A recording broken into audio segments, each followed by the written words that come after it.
Here we go, turn it up, let it start. From block to block, we snatching hearts and jacking marks. And the punk police can't fade me, and maybe we can have peace someday. But right now. Oh god, it's just started. Okay, hold on. It's episode 11. Are you gonna be eating throughout? Yeah. I expect you to fill some blank air. Okay, I do love the tradition where we start eating a meal progressively throughout this, where it's just Struggles to use a mug. Shout out to our leading sponsor, Yeti. Welcome back to Large Lads, episode 11, with your host, Max Sheether, and my returning guest, Sam Sheether. Today, we're going over the topic of jock mode versus dork mode in lifting. Jock mode is when you're just cool, you're just sick. And dork mode is when you're small and you suck and you're cringe. It's a mentality, though. Yeah. You could be a small guy, but with the jock mode mentality. I met some big dudes, major dork mode. I met some strong dudes, dork mode. Also, our apologies. The mic, we just have not ordered it yet because it's expensive. So we're using the microphone on the camera for this one. So I'm sure there'll be a little bit of an echo. I'm sure it'll not be the greatest. Bear with us. I made the big investment in the camera. I gotta regroup my funds before we get the nice mics that Sterling linked me. Also, shout out to Kirsten for the creation of this jock mode versus dork mode dichotomy. Kirsten has the most unique understanding of the world around her of anyone to ever live. And she's apparently just been categorizing people she meets into dork mode and jock mode. She's also got a good one, which is reverse bullying, which is when someone dork mode is rude to someone who's jock mode, because it's so whenever it's against the natural order. So whenever anyone's rude to Kirsten, she's like they reverse bullied me. I'm jock mode, they're dork mode, but they were mean to me. So that's how you gotta go through life, you know? You should go through your life just categorizing people as jock mode or dork mode. Sometimes you gotta ask yourself, am I being on dork mode? And that's kind of what today's video is about. The first one is people who watch this channel. Obvious jock mode. All you guys, our audience, incredible. You know, please keep watching. There's only two types of people in this world, right? Yeah. There's people that watch you, they're training, jock mode, and there's racists. There's dorks, yeah. There's dorks, people who hate minorities. You know, it is so shocking to me that we have one of the larger lifting podcasts I've seen.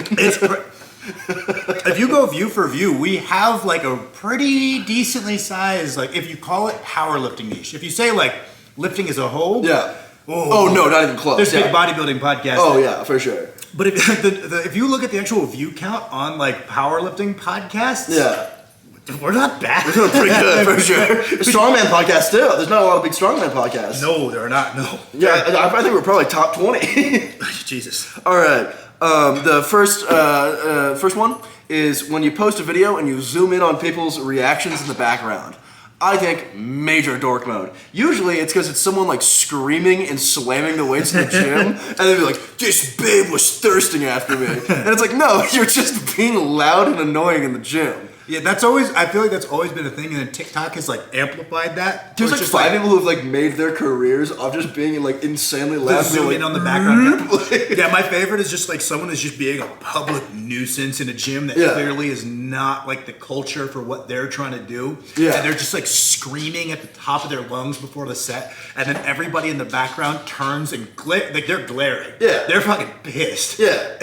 So watches in awe. It's you. It's very much like you in the Coal Creek YMCA vibes, but with like 10 times the confidence. Yeah. To then go back and look at that video and not be like, oh, they hate me. Yikes. She was thirsty. It's like, Jesus Christ, I hate TikTok, dude. Like, the whole it's a gym, not a library thing was already pretty bad because it's like, gyms are different and like, it's a business. This is just so dumb to arbitrarily think all gyms should allow you. But that pales in comparison to thinking that all of the old people glaring at you are like amazed and think you're a demigod. Because it's like, you know, I've been in a YMCA and done some larger lifting, and you know, I probably push what is acceptable sometimes. Like I've done some head slamming and some grunting. Not the coolest thing in the world, but also like sometimes you need to do what gets done. It's bringing a focus to yourself, which is like it's the weird like vanity around it that is like definitely bad. The thing that really gets me is when they're like rude to the people in the background, where they'll be like, this guy sees me demolish his deadlift on bench. Or just like some lady's like, can you stop doing that? And you're like, shut the fuck up, Karen. You truly are a YMCA. What are you doing? Yeah, dude. Yeah, you're just in like a family-wide like. Yeah, because it's like, I'm all for strength training. You also need to be like tolerant of the gym is not yours. Like, it's not a library, but also you don't own it. I think a lot of people like. There's a big difference between like performatively getting hyped up. Because you want to see people get like you want people seeing you get hyped up. It's like I can see people at the gym where I feel like it's like distinctly performative. Or like people on Instagram where it's like, dude. They feel, or like maybe it's not performative, but they feel like they're supposed to. It's not like a calculated decision that they think that getting fired up is going to, like, because it's like, I don't want to turn this into an educational one. We're trying to keep this pure bullshit because you guys seem to like that.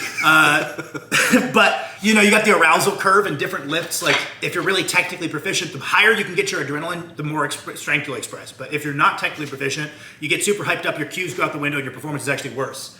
So if you make that calculated decision that, like, if I get my adrenaline up, I will lift more here. And then the question is, you don't need to do that for every set. You shouldn't be doing a set that requires maximum adrenaline every week. Yeah. But there's going to be a time and a place where you might need to get fired up. Yeah. And your rituals to get fired up, like people always comment on like Jesse Norris videos, like he's quiet as a church mouse, unlike these guys who are yelling. Dude, I'm gonna throw in another based one. People, or I'm throwing in another dork one actually.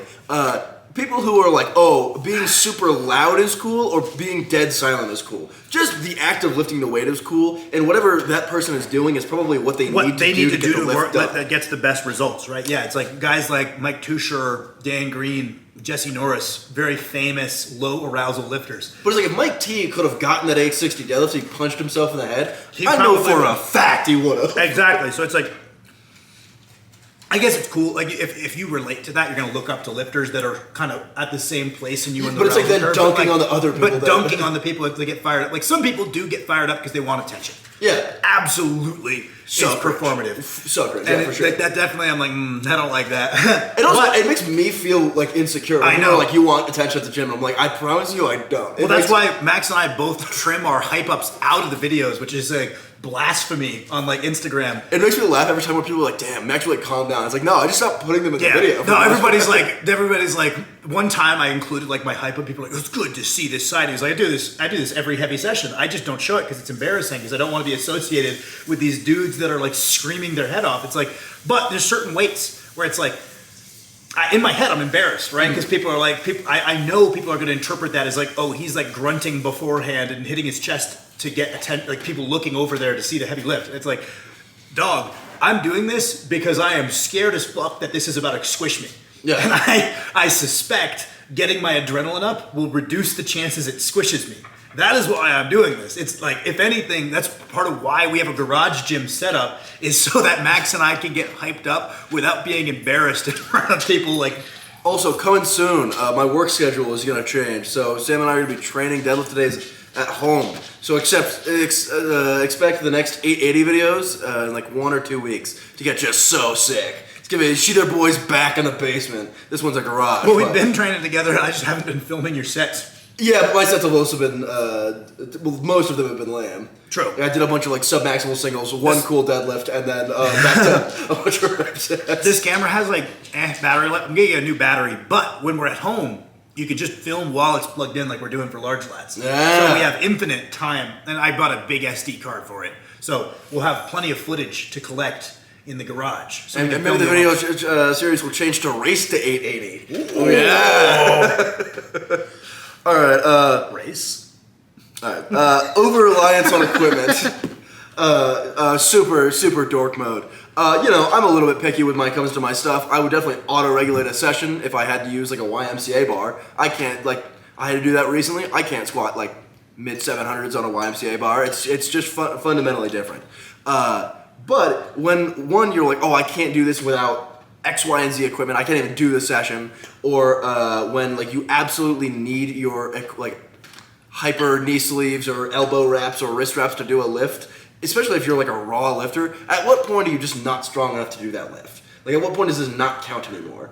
Yeah, I mean, it's like, on one hand, it's set by the division in which you compete, right? And also, the more advanced you get, probably it's good to get on specific equipment as much as you can. Yeah. When you're early on, that probably falls within your margin of variance just based on your level of lifting. You shouldn't be like the guy who's like squatting 250 that's upset he doesn't have kilos to train on. Yeah. You should not be that guy. Yeah. Eventually, you should know it makes a difference. Being upset probably isn't a good use of time. Yeah. But you should auto-regulate. Like if I had a really heavy session and the bar is like whippy as hell, yeah, if I trained there, eventually I could get used to it, but I'm not used to it. I need to auto-regulate. But getting upset, oh, they don't have kilo.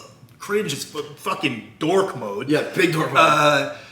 Yeah, so but it's like also like you can't shit on like the new gen knee sleeves, the athletes too much because it's on the federations for allowing the meta to shift that much. Athletes are always going to just try to get records. You know what I mean? Like that's what our job is, to try to win. Yeah. And if it's within the rules completely, you can't really trash the athlete. You can trash the federation And the rules, yeah. and the rules. And so that's kind of why I'm like, I do like the idea of like if you look at like Northern European single ply systems. Yeah. The way they train is progressive use of equipment. So a lot of them will work off of a percentage. They'll start the training cycle early with no equipment on. And then they'll add in whatever, like suit with the straps down or briefs. I don't know the ordering, right? But it's like, it's a progressive thing as it's needed.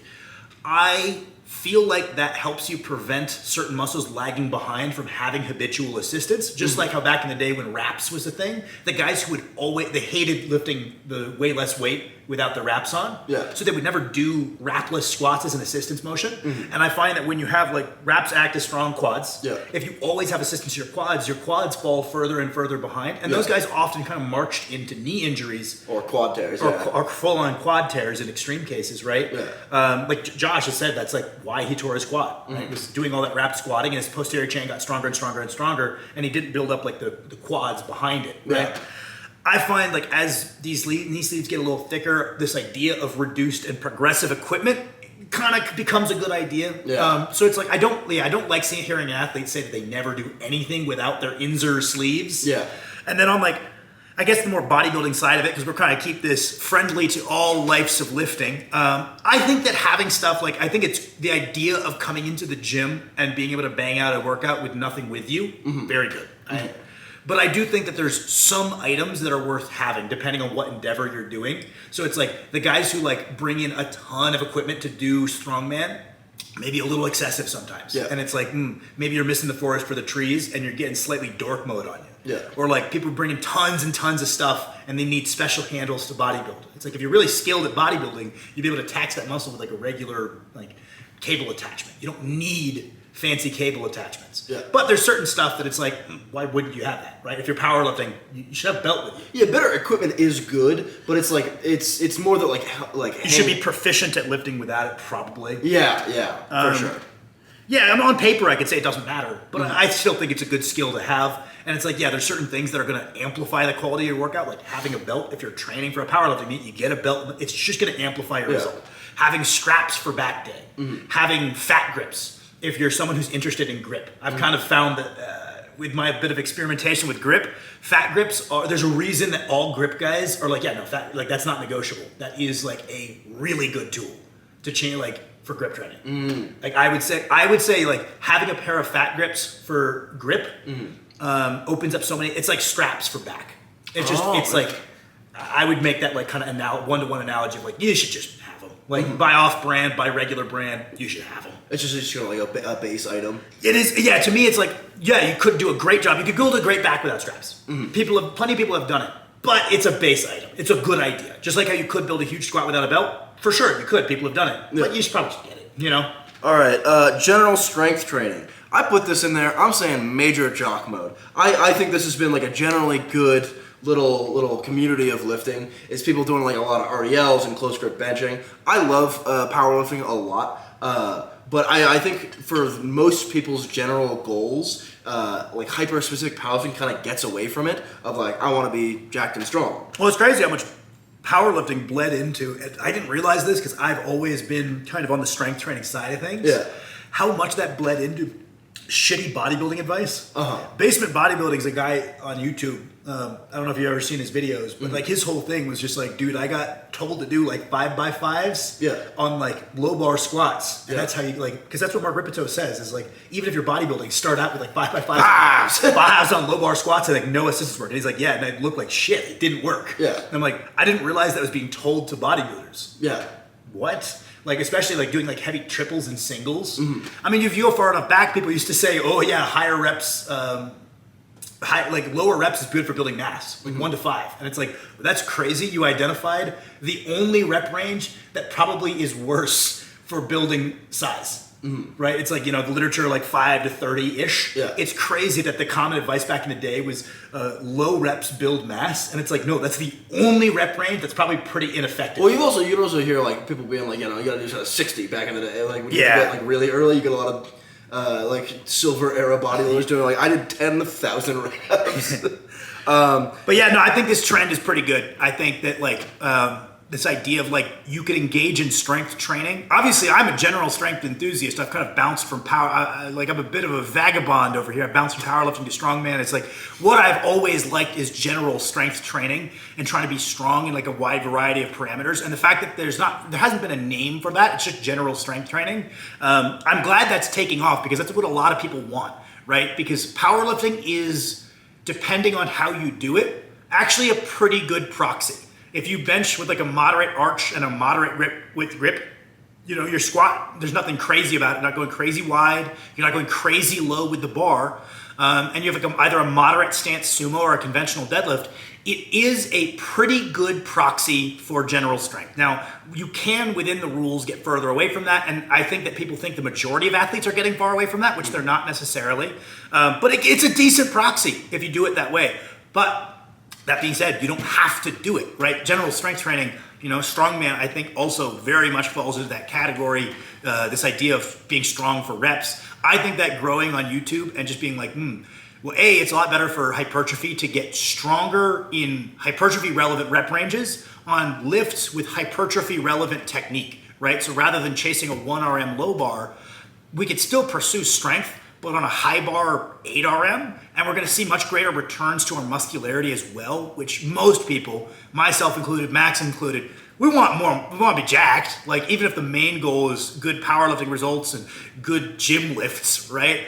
We still wanna be jacked. I don't think many people are averse to it. So it's like... Yeah, we've always thought, because it's like, I've always been looking at my career kind of long term. It's like, I just need to build up so much muscle if I wanna be as good as I am. That it's like, we can never be like, can we optimize what we have now? It's like we always need to be like, we need to keep building along the way. We can never like hyper optimize until like we're way farther into it. So like building muscle is still like a massive priority in my program. Well, for you more so than even like a lot of the people watching, because they're capped to a weight class. Yeah. Whereas like that's a big difference between the super heavyweight lifting game and like the capped weight class lifting game is you never really stop having that emphasis on you could have more muscle if you're a super heavyweight. See, in my dream world, everyone is just like kind of slowly going up weight classes until they're kind of tank build. That's what I think powerlifting should be. I mean, yeah, I think that's definitely what it was, and I think that I hope it stays that way. Of like the weight class you start your career in, unless you came into the sport overweight, is not the weight class you should end your career in. I'm definitely always rooting for somebody. I'm like, that guy looks sturdy. And that's the dude I'm rooting for. I root against skinny powerlifters. Let's go. So many people love skinny powerlifters. It's crazy he's lifting that much weight while not looking really wide. I'm rooting for the short, wide man. Yeah, if you're short for your weight class, I'm rooting for it. If you can do a good deadlift while being short for your weight class, you're my number one favorite. If you look like you're from the 80s of powerlifting, I'm rooting for you, short, wide man. Just being like 5'5", 250. Really jacked, just like got capped shoulders, just 5 feet wide. All right, good one. Stand lean to get laid. Cringe. I feel like there's a lot of people who are like, you got to remember like why you started lifting. It was to get girls. You know, I think you're kind of leading yourself astray if you think that like being 3% lower body fat is the thing that's definitely going to separate you from the pack. Yeah, if you want to be being jacked is cool. Don't get me wrong. I probably like. Looking good, probably gonna help you out. I wouldn't know because I always look good, but but probably a good thing. Yeah, this is just a couple of fat guys being like, lean as a goat. Dork, your abs don't work, brother. Which is fat as fuck. Just Ashley. A couple of circle-faced boys over here. Luckily, this dude used to be jacked, and he didn't get a wife until he started getting fatter, right? Nah, I was pretty... Fuck. Shit. When me and Kirsten started dating, I still had like a fucking 8-pack and didn't have like my round face. I was handsome. You know, being funny, being charismatic probably goes a longer way. I've known some jacked dudes that have a harder time because it's like if you're like, you know, weird and awkward. Don't turn this into dating advice with Max. Neither of us are qualified. I've got a wife. Yeah, we're both committed long-term relationship guys. Took us a while to get there. We're not qualified to give you advice, but I do have a client, Nathan. If you're watching this, you need to work on your talking to people skills, not your getting leaner skills. I promise you that. I think that's like that is my favorite part of this whole like look maxing trend. Yeah. Is it's like, my brother, you're so autistic. You need to work on that. The problem is not that you weren't aesthetic enough. The problem is that you lack communicational skills. Because that's like the general range. Because it's like self-improvement is a great idea. Yeah. If you're like, I'm lonely, nobody likes me. Yeah, take that angst and put it into self-improvement. Yeah. But it needs to be a little bit more holistic than just fucking mewing every day. Yeah, sick. What is mewing? I know it's like something to make you like look more like Mike O'Hearn, but I don't know what it is. Okay.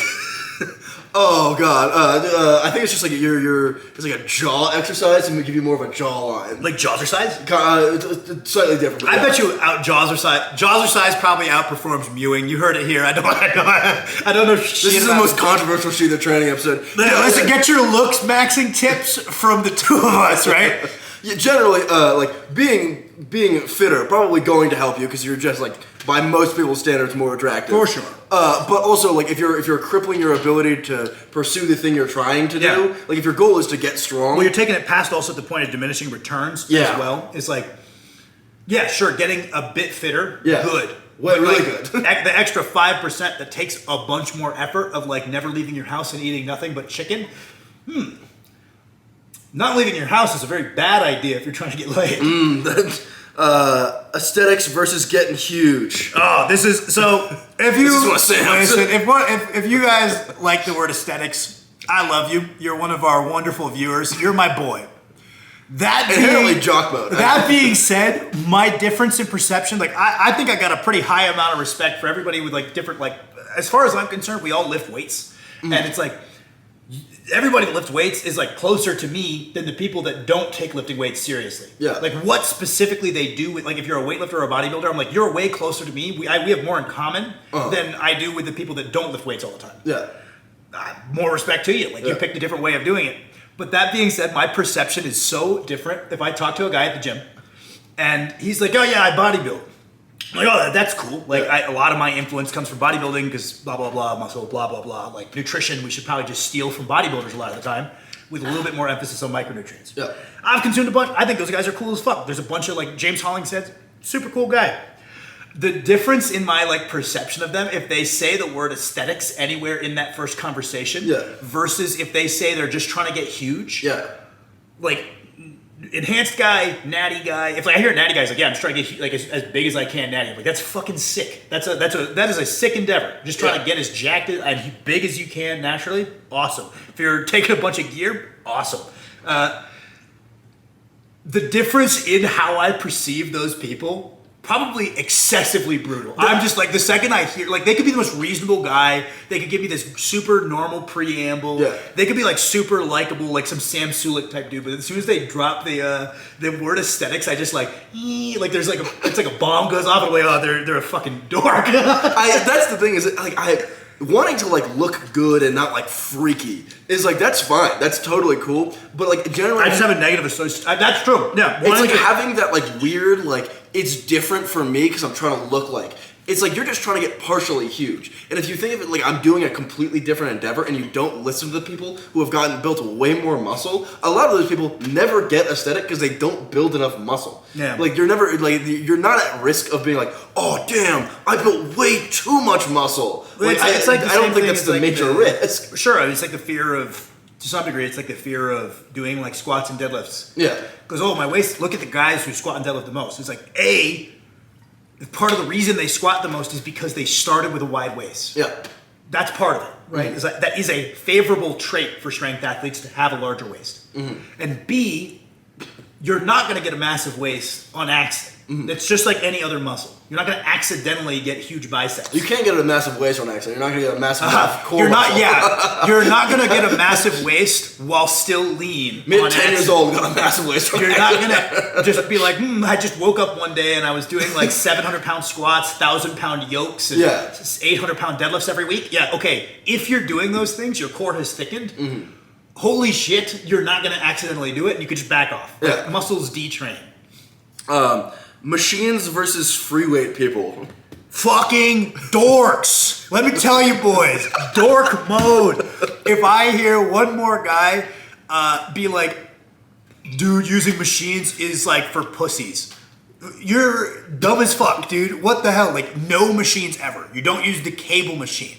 You're missing out, right? There's a bunch, like, whether you're strength training for powerlifting, general strength, strongman, or especially bodybuilding, if you make use of 0 machines, you're just missing out on some good exercises, right? Rather than just saying like black and white, 2 categories, nothing in this category is good. There are great machines, like a good lateral raise machine, like the one where you hold in your hands. The best kind of lateral raise. Those are really rare, like the Arsenal ones. Like you have to go to like a bodybuilding gym to have one.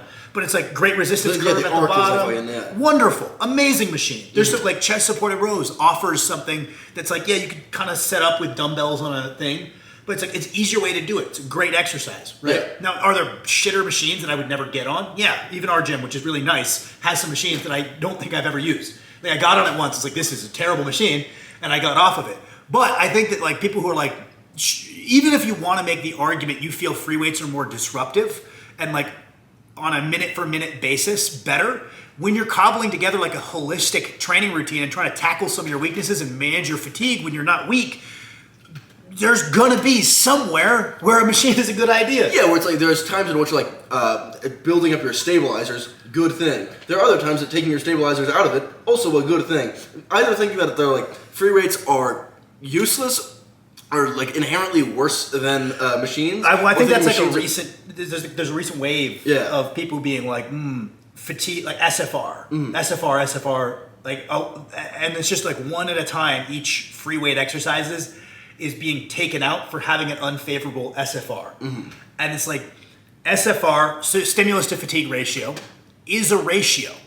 If you are very neurally inefficient and you're not all that strong, the stimulus to fatigue ratio, it's a ratio. Both of those are small. If there's not much stimulus provided by a single set because you're not neurally efficient and you're not moving a ton of absolute load, there's also not that much fatigue. So you don't need to factor in SFR quite as much as someone who's like really, really strong. Yeah, that matters a ton.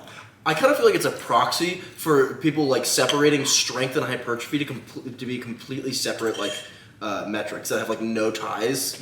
Like the number of people who are like, oh, like machines are for hypertrophy, strength is for, or free weights are for strength. We're like, there's a lot of overlap there. You can get into ranges of being like hyper focused for one, but like there's a lot of overlap there that I feel like sometimes people will kind of discredit. Yeah, I don't know. I think it offers like a really goofy perception of like how training works.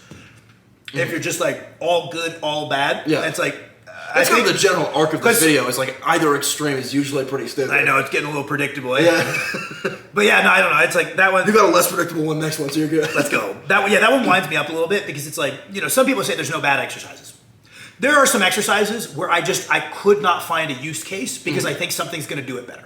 Because like your tool in the toolbox thing of like sometimes there are tools that you're just not going to use. Yeah, there's tools that are just kind of used. Like they're so obscure, it's almost just confusing to keep it in your toolbox because it makes it so it's harder to find your commonly used tools, right? Yeah, sometimes you're lugging around. Because like people say, every exercise has a time and a place and it's just a tool in the toolbox. Okay, well, every fucking mechanic I've ever met doesn't have every tool ever. They've got some that they use very often and then maybe a couple that they use a reasonable bit. Yeah. And they don't feel the need to have something that they've never used, right?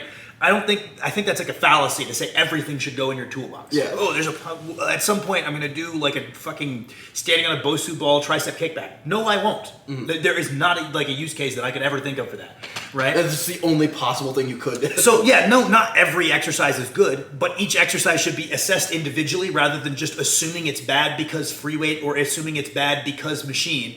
And it's like you assess the utility of that exercise, and if you find it's useful for you, you put that in your toolbox. Or if you're a coach, you find if that's useful for you or your clients, because maybe it's not a hit for you. Like, I don't get that much out of the chest support rows. Yeah.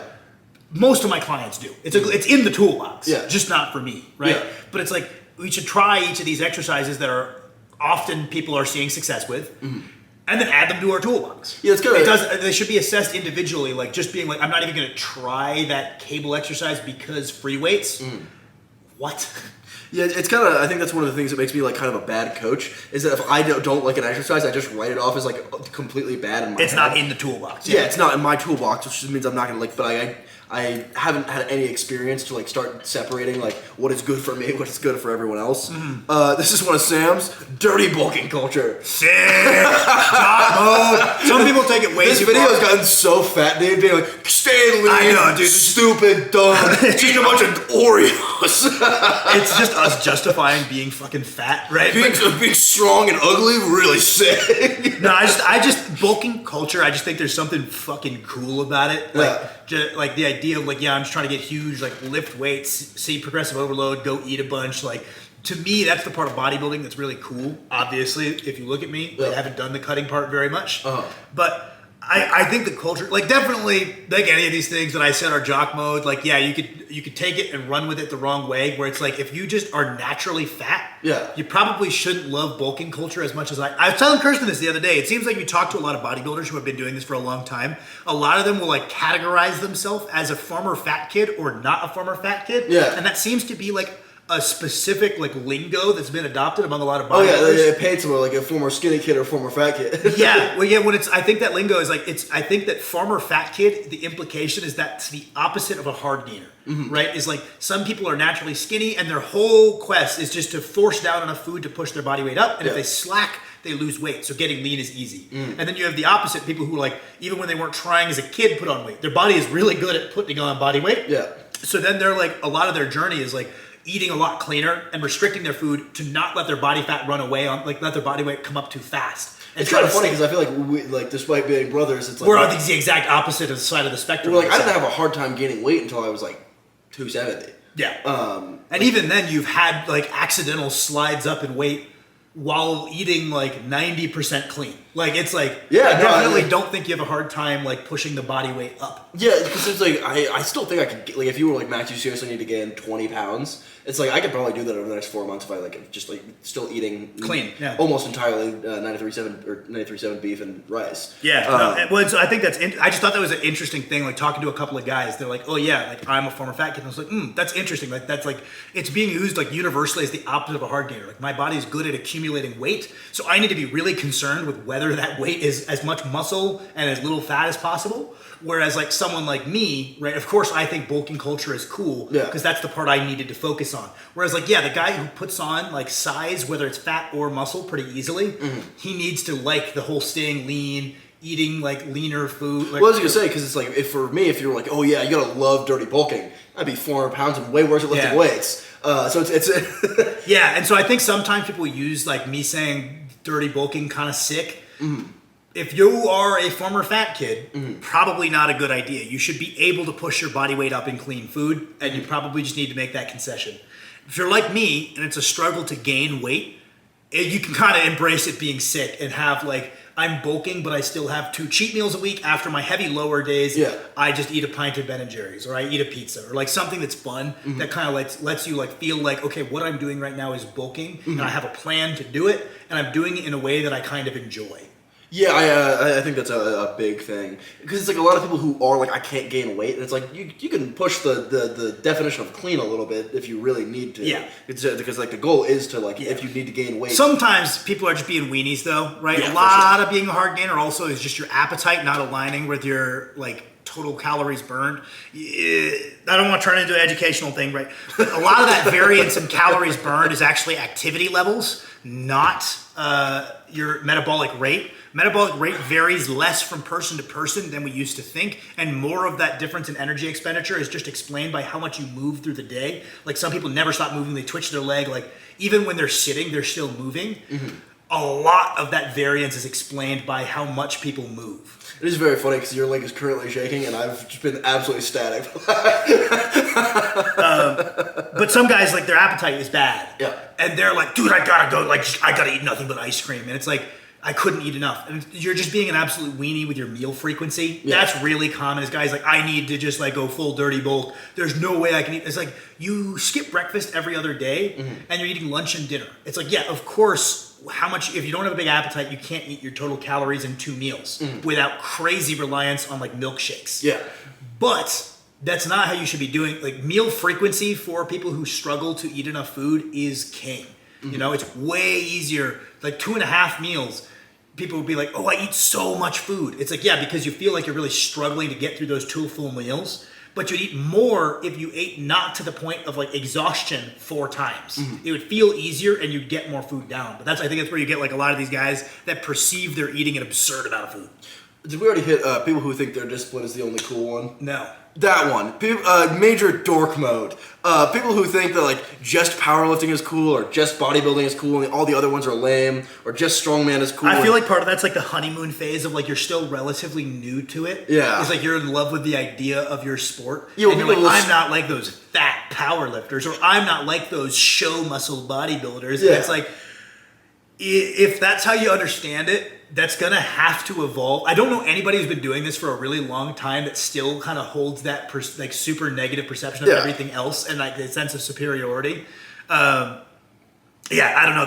I feel like that's like a distinctly like honeymoon phase to your hobby thing is like posting, you know, you're a power lifter when breathing hard. Yeah, it's because like, you know, we had our like Max versus arm wrestling video because it doesn't appeal to me, but I can also just respect if it's like if that's what like you like and you enjoy it and like you're good at it and you're getting better at it.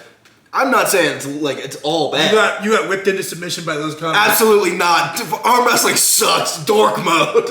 All arm wrestling. Dork mode. Every other discipline is cool. It's just arm wrestling is the fucking dork one. Good. I thought you were caving to those negative comments. Absolutely not. I read the comments. Sam doesn't, but I do. Get at me. All right, what's the last one?